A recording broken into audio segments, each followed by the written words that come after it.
penonton, sekarang saya sudah berkesempatan untuk mewawancarai beberapa narasumber tentang kelompok sosial formal dan informal. Berikut adalah wawancaranya. Nah, sebelum itu saya ingin bertanya dulu tentang pengertian dari kelompok sosial formal dan informal itu apa sih? Nah, kelompok formal itu terdiri atas aturan yang tegas. Kelompok formal sengaja dibuat untuk mengatur antar anggotanya. Contohnya itu kayak organisasi. Nah, kalau informal itu beda. Itu tidak terbentuk dari aturan yang tegas. Kelompok informal itu terdiri atas dasar seringnya bertemu antar anggota. Jadi misalnya anggota yang sering bertemu itu bisa membentuk kelompok informal. Nah, kelompok informal ini juga bisa terbentuk dari kepentingan yang bersama. Jadi orang-orang yang sering bertemu dan memiliki kepentingan yang bersama. Contohnya ini kayak circle di kelas-kelas ini.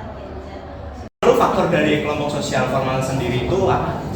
Nah, faktor yang melatar belakangi kita membentuk suatu kelompok formal itu bisa berasal dari diri manusia itu sendiri dan adanya keyakinan tentang pentingnya mengelompokkan dan tujuan, harapan yang dihayati anggota, serta ideologi yang sifatnya itu mengikat anggotanya.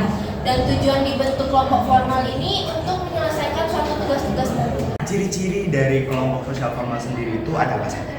Nah, untuk ciri-ciri kelompok formal ini, yang pertama ada peraturan tegas yang harus diikuti oleh semua anggota.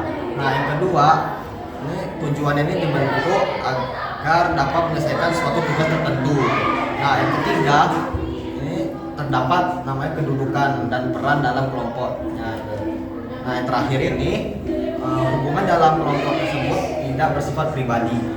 Baik, setelah mengenal tentang pengertian dari informal itu sendiri, kira-kira ciri-ciri dari kelompok sosial informal ini apa? Menurut saya ciri-ciri dari kelompok informal itu yang pertama tidak terorganisir, tidak memiliki izin, lalu aturan tidak mengikat, dan terbentuknya kelompok tersebut itu karena memiliki kebutuhan yang sama, dan yang terakhir itu mereka memiliki loyalitas yang tinggi antar sesama. Baik, terima kasih.